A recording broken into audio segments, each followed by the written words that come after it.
Johnny Dollar. My name is Bartley, Mr. Dollar. Tom Bartley. Mid-States Industrial Insurance Company here in Des Moines. What can I do for you, Mr. Bartley? Case Paper Products Company. One of our pretty important clients. It looks like somebody's trying to blow them off the map.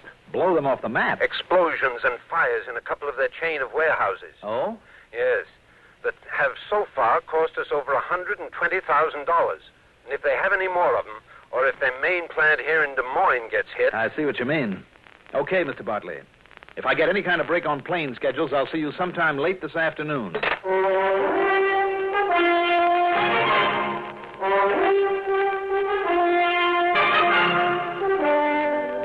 CBS Radio Network brings you Mandel Kramer in the exciting adventures of the man with the action-packed expense account.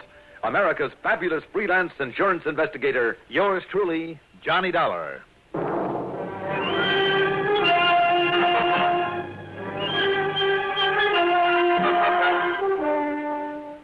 Expense account submitted by Special Investigator Johnny Dollar to Mid-States Industrial Insurance Company, Des Moines office. Following is an account of expenses incurred during my investigation of the case of trouble matter.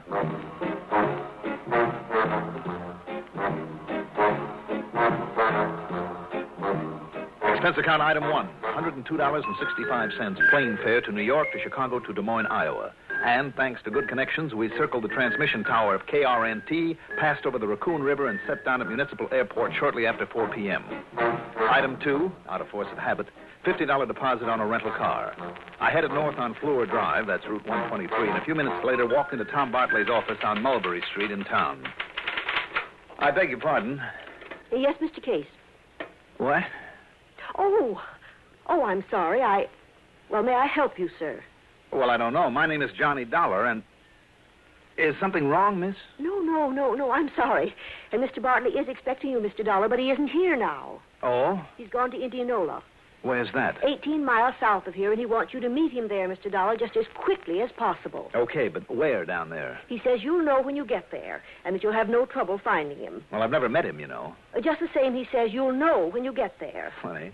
And to, please see him right away, immediately. Okay, whatever you say.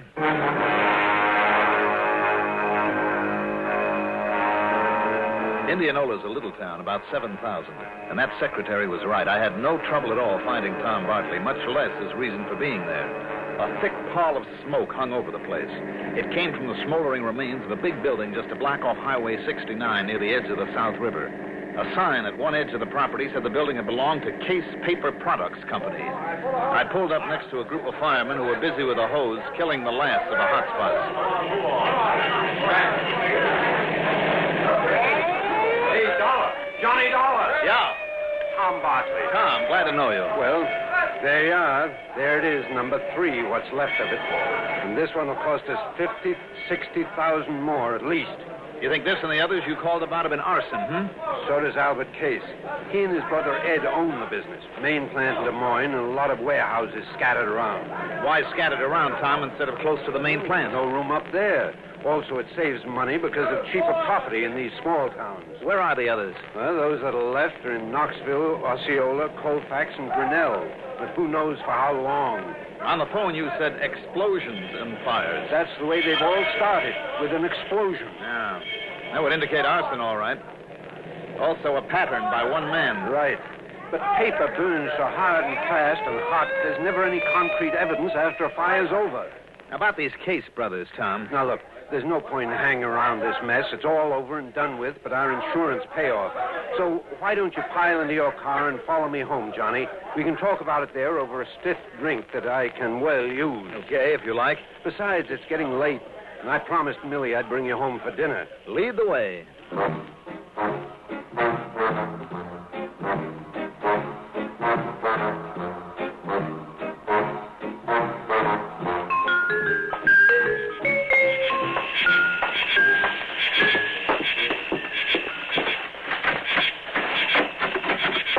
Hi, Millie, we're home. Attractive place you have here, Tom. Thanks. We like it. Oh, hi, darling. Have a busy day at the... What, Ed? Huh? Well, yes, I guess Johnny does look like Ed Case at that. Well, Johnny. Now, Mildred, this is Johnny Dollar. Oh. Well, hi, Johnny. Welcome. Hi, Millie. Now, you two can go in there and relax, and I'll bring you a drink. Scotch and soda, all right, Johnny? It's what Tom always drinks. Oh, that'll suit me fine. Sit down, Johnny. Make yourself comfortable. Thanks, Tom. Mighty attractive little wife you have there. Millie used to be a singer and dancer in a sister act. Oh? Now, about the Case brothers, Tom. Well, Albert actually runs the business. Ed just shares the profits. Kind of a black sheep of the family, I've heard. I see. Here we are, boys. One for you, Johnny. One for you, darling. And one for me. Well, thank you, ma'am. Well, to the gods and goddesses and us. We'll drink to that. Oh, Tom, darling. Yeah? Before I forget, Albert Case promised to drop in. Good. I want Johnny to meet As him. a matter of fact, he ought to be here right now. He only lives a few blocks away. He's been up in the town of Madrid, Johnny, cleaning up after a previous fire so he can sell the property. You mean he's planning to just pocket the insurance money? I guess so. Incidentally, he himself discovered that fire. He did, hmm? Tom, tell me, how has business been with the Case brothers lately? Well, not so good, I guess, but then that's true of a lot. Now, wait a minute, Johnny. Possibility, isn't it? But Albert Case burned down his own... Oh, now, listen, you don't know him. I know, but maybe you don't either, Tom. At least as well as you think you do. Oh, no, Johnny, you're wrong in what you're thinking. Well, I've known Al Case for years. I've known him well. Mm-hmm. What about his brother Ed, the black sheep? Well, now, Ed, of course, is a different... Oh, excuse me a minute. Hello? Tom, this is Albert Case. It's Al, Johnny. Come listen. Right. Tom, Yes, Al? I told you those fires were set. All of them. I know you did. Well, I have proof. You have, huh? Then we'll be right over. No. What? No, you mustn't come here. And I mustn't stay here. What? What do you mean? Because I... Hello? Hello? Al!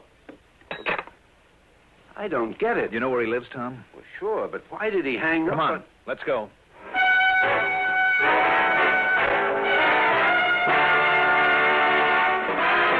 As we pulled up at his house, we could see Albert Case through a picture window, sitting at a desk, telephone in hand.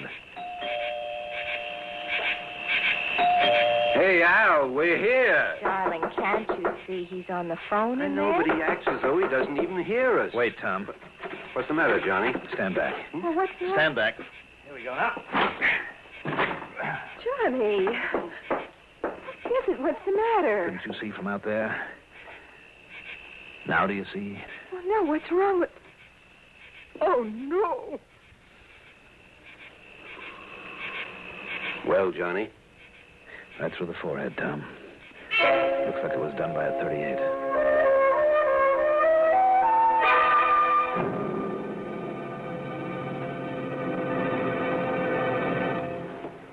Newport filter cigarette, Newport menthol cigarette.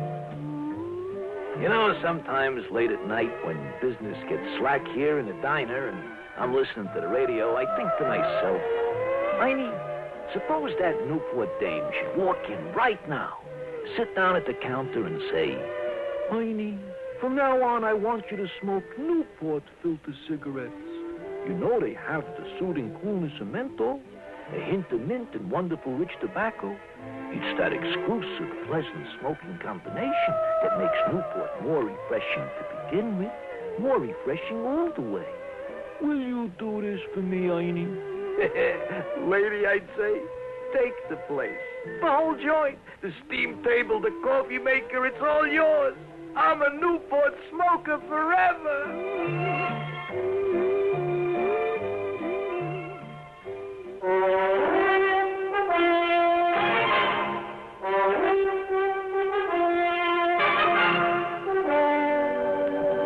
Tom took the telephone out of the dead man's hand and called the police.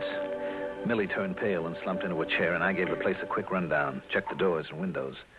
A few minutes later, a young policeman arrived. Were you all here when it happened, Mr. Bartley, Mrs. Bartley, and, who are you? He's working for me, officer. He's Johnny Dollar, insurance investigator. You insurance guys work pretty fast, don't you? Maybe too fast. You related to Mr. Case? Well, are you? No. Why? You look a little like him.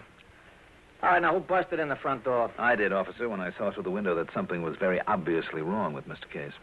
Oh, just took things in your own hands and busted in, huh? That's right. All right, let's see what I can find out here. Yeah. Sure, here it is. Yeah, a bullet hole through this window. You know what that means? It means somebody plugged them from outside there. You're sure? Yeah, sure, I'm sure. So go on, you three-hard.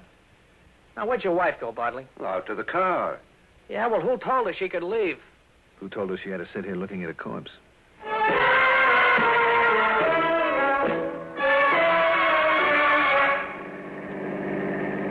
He wasn't shot by somebody standing outside, Johnny? Well, how do you know? I saw that bullet hole in the window, too. Yeah? But there were no particles of glass on the inside of the sill. But there were on the outside? That's right. So the shot was fired inside by somebody that Albert Case let in or who had normal access to the house. Remember when Albert's phoning to you was cut off? Yes. Because somebody was there and had to stop him from talking about his proof of arson or from naming the arsonist. Was Albert married? No. Yeah. So his death means that his brother Ed would own the business now. Yes, I guess so. Where does he live? It's in the town of Grinnell, the other side of Colfax. Both those towns have warehouses in them, right? Yes, that's right. Now, wait a minute. I'll pick up Johnny. my rental car at your house and take off. For where? Grinnell, by way of Colfax.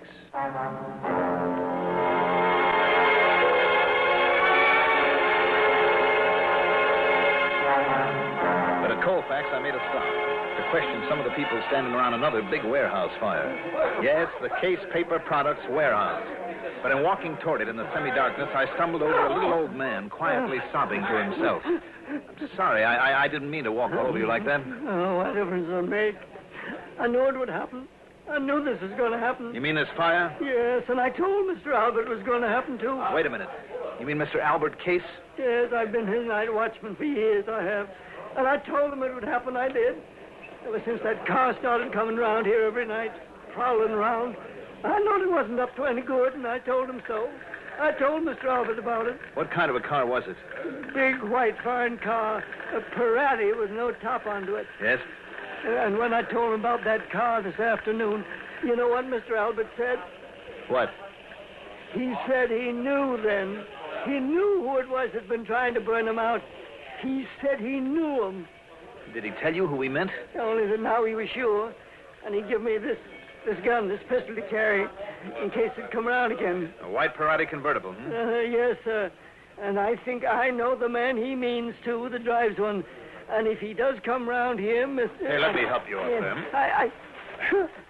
You. What? It's you. You're the one. Now, listen, please. After what you've done, I'm going to kill you. Wait a minute. Put down that I'm gun. going to kill you.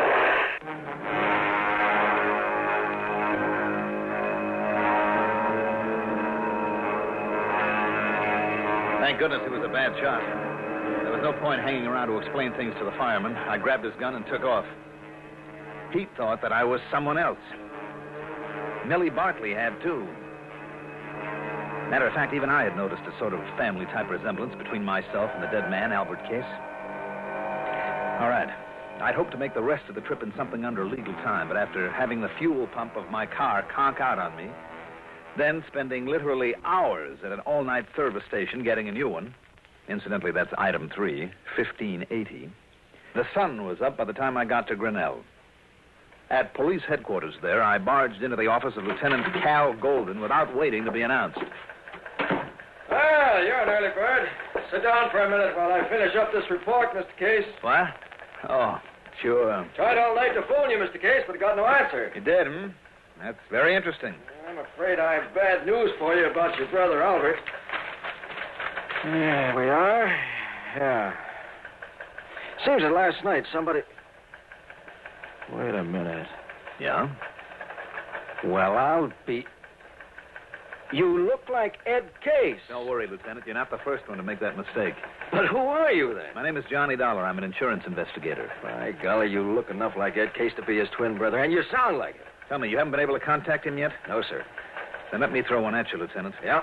I have good reason to believe Ed Case is not only the firebug we're after, What? but the man who killed his brother.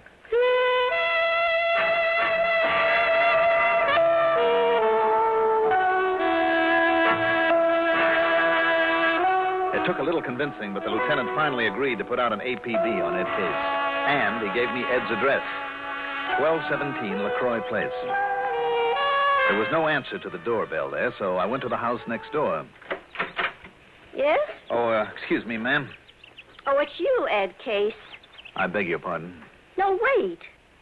You're not Ed Case. You're somebody else. That's right, ma'am. My name is Dollar. Oh, I'm sorry. I should have known because of your car. That's right. He drives a white one, doesn't he? Yes, just one of them fancy foreign things with the top down all the time. Mm-hmm. Like the one that he gave to that blonde hussy that comes around to see him all the time. A blonde, ma'am? Comes up from Des Moines all the time, in and out of that house of his like she belonged there. It's disgusting. From Des Moines, did you say? If there's anything I don't like, it's a little blonde with green eyes and one of those olive type of complexions they don't deserve Thank to you, have. ma'am. Thank you very much.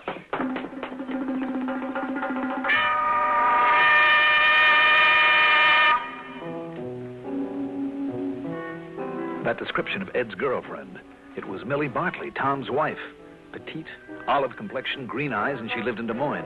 And I remembered her momentary surprise when she first saw me. Item 4, 90 cents for a phone call. Why, no, Johnny. I don't know where Millie is. I heard her talking on the phone to her friend Bernice. They used to be in a sister act, you know. Well, then, Tom... But then she ducked out of the house and left in the car. I see. Okay, Tom, thanks. But how are you doing? Anything new that I ought to know about this arson murder thing? No, Tom, nothing you need to worry about.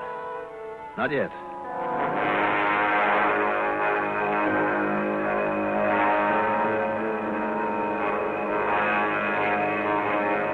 I drove back to LaCroix Place, parked a block away, and walked to 1217.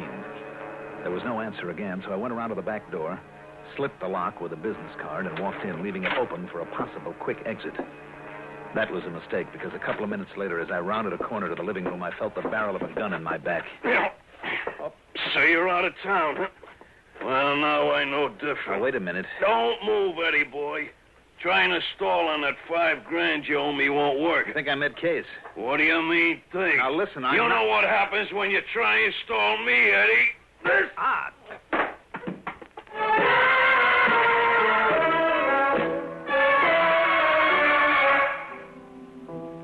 He must have really done a job on me, because when I came to, it was dark. And I felt a little bit rocky, to say the least. What roused me was the sound of steps, a woman's steps, quietly coming in the back door. There were no lights, remember. Then, briefly silhouetted against a window, I saw the all-too-familiar, trim, petite figure coming toward me. Eddie?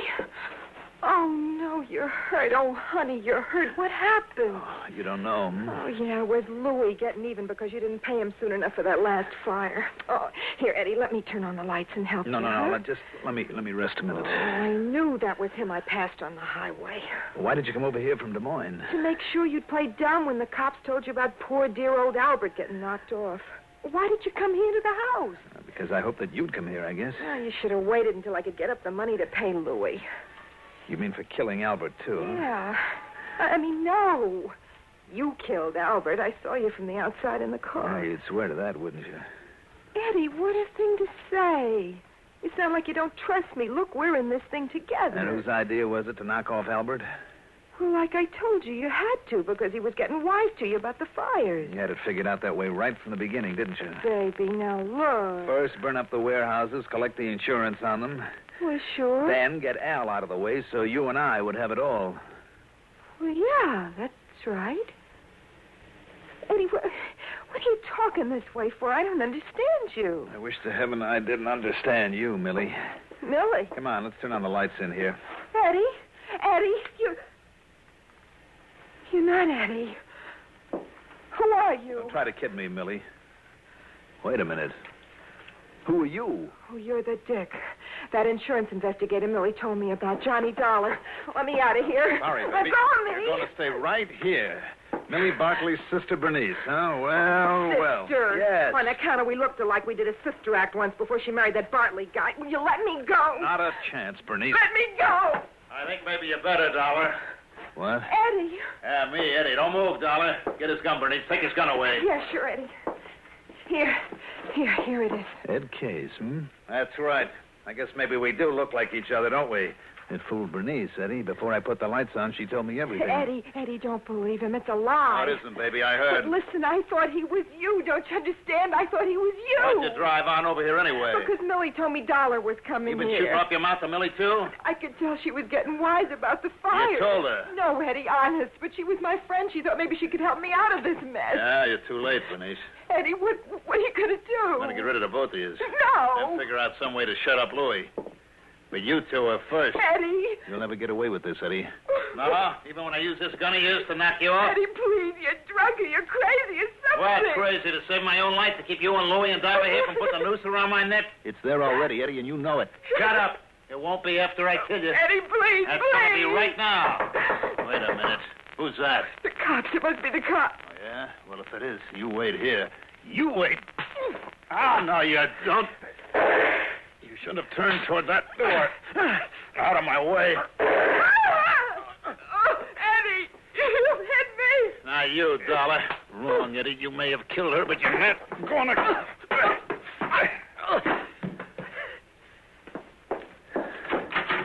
Johnny, what is it? What's happening? No, Millie.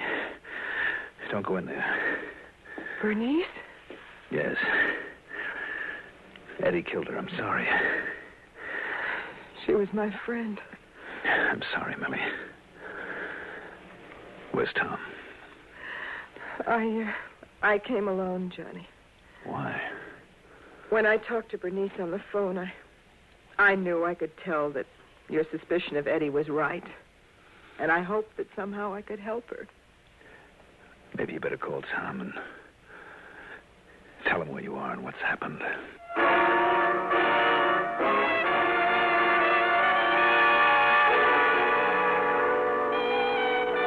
I guess it's pretty obvious what'll happen to Ed Case. Now it's 2 murders against him. As for the insurance and the estate, Iowa law will have to take care of that. Expense account total, including the trip home, $256.10. Yours truly, Johnny Dollar.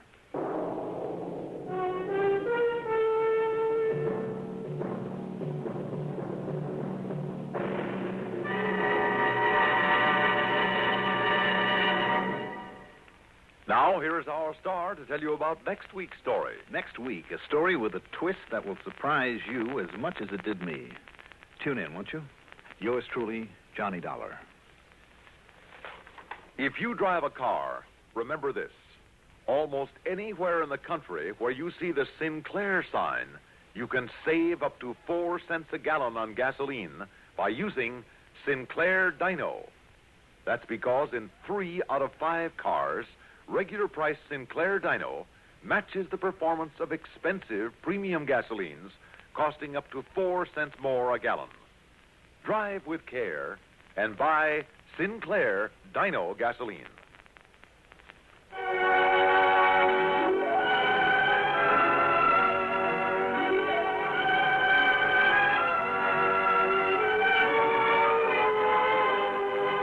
Yours truly, Johnny Dollar, is written by Jack Johnstone, produced and directed by Fred Hendrickson. Johnny Dollar is played by Mandel Kramer. Also featured in our cast were John Seymour, Abby Lewis, Terry Keane, Edgar Staley, Jack Grimes, Jim Stevens, and Gilbert Mack. Music supervision by Ethel Huber. Sound patterns by Walter Otto. Technical direction by Fred Cusick. Be sure to join us next week, same time, same station, for another exciting story of yours truly, Johnny Dollar. This is Stuart Metz speaking. Hear the Dean of Newscasters, Lowell Thomas, weeknights on the CBS Radio Network. CBS for Durham, WDNC. It's 6:34. When a headache strikes, headache tension builds up. You feel terrible. You become irritable. When this happens, here's what you should do. Take Stand-Back powders or tablets. The secret of Stand-Back's effectiveness is its combination formula of several medically proven pain-relieving ingredients in one easy-to-take dose. A combination of ingredients that brings you comforting relief from pain. What's more, Stand-Back's gentle and effective action relieves tension, which usually accompanies pain. Stand-Back has earned both the Good Housekeeping and Parents Magazine seals. You can take Stand-Back with complete confidence. For pains of headache, neuralgia, muscular aches, and cold discomforts, Test Standback against any other preparation you've ever used. See for yourself how fast, yet how gently, Standback gives comforting relief. Just trade your headache for a smile. Snap back with Standback, tablets or powders.